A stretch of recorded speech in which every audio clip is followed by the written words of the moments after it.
your school in 20 seconds? 20 seconds, Tom, yes. Well, Elstree is a very, very family-centred, very community-centric school with high academic expectations. We expect the children to be really engaged with the curriculum, but importantly, there is plenty of time for extracurricular activities, music, art, drama, sport, DT, and so on.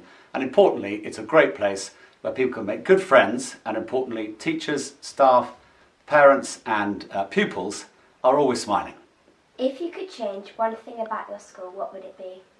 Sophie, well, I think if you'd asked me this a year ago, I would have probably said I would love to welcome girls to Elstree for the first time. And as we've just welcomed girls, and you being one of them, to Elstree for the first time, I wouldn't change anything now. What do your pupils think of you, and do you care? Tom, what do they think of me? Well, I hope they think I work hard for them. I hope they think I'm supportive and friendly, and I listen, and I think hopefully I'm full of energy as well. Do I care? Of course I care. I do care what the children think of me. Perhaps I should ask you, what do you think of me? Well, sir, we think that you are enthusiastic, understanding, good sense of humour, and good at telling stories. I'll take that. So lots of stars for you. Tom, what about you? Generous, kind, loving, caring, and a good sense of humour. Well, likewise, a distinction for you both. Well done, you. Next question. What keeps you awake at night? What keeps me awake at night? Well, I think, as we know, sadly, the world is becoming quite a complicated place at the moment, and has been obviously for the last 6 months, but increasingly so. So I think, if I'm honest, the challenges of the sort of current situation obviously keeps me awake at night.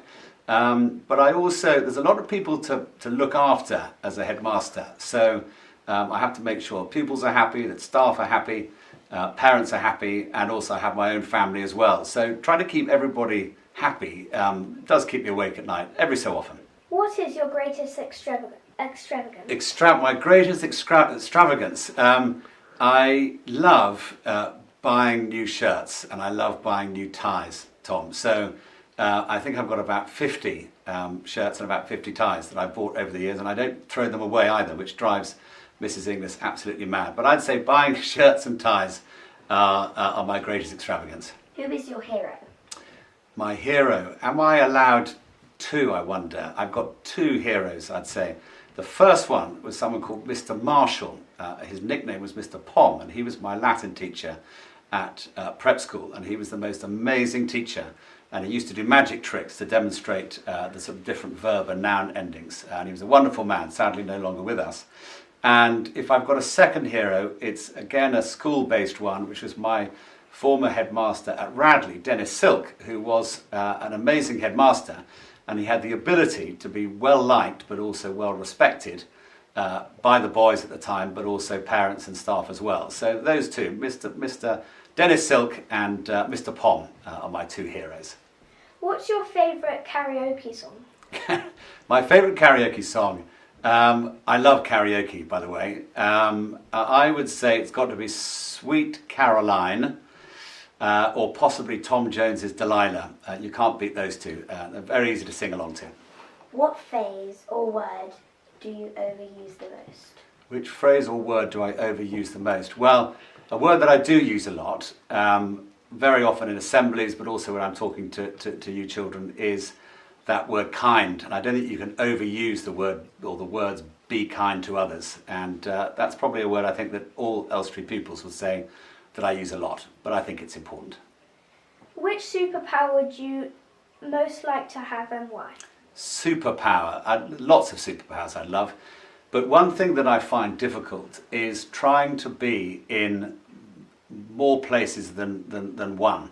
So if I had a superpower, I would love to be able at the same time to be out on the sports pitches, but also in the art room with Mrs. Sycamore, or in drama, or in DT, or up in the boarding house, or on a trip somewhere. So my superpower would be to try and be in more places, or be able to be in more places than just one.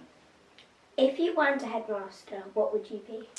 If I wasn't a headmaster, what would I be? I've always wanted to be a news reader or a newspaper reporter, so going travelling all around the world and reporting on different events around the world. I'm not sure how good I'd be. I'd certainly know that I wouldn't work in an office, or an office in London, let's say. I do love singing, and I also love Les Miserables, and I would love to be a cast member, or even Jean Valjean, if I could get the part, in a production of Les Miserables. So if I wasn't a headmaster, I would like to perform on the stage in Les Miserables. That would be my alternative career if I could have one. When you leave the school, what will your legacy be? When will I leave the school? I've no plans to leave the school at the moment, but my legacy, I think, simply would be to make sure that co-education was fully settled within the school. Importantly, to maintain those sort of high academic expectations, to be ambitious for children, to make sure that children keep doing the things that children have always loved doing, which is playing sport, getting muddy, making things, but importantly not being afraid to work hard in the classroom. And I think importantly, one thing that I think Elstree is known for is for really generating good friendships, and it's lovely to hear when children leave the school the friendships that they maintain with those that they've met at the school. And so I think my legacy would be exactly that, would be the ability for people to make friends and to keep friends for a long time, but obviously also to make the school thrive and to be successful. But that would be my legacy, Tom, I think. Very good. Thank you so very much.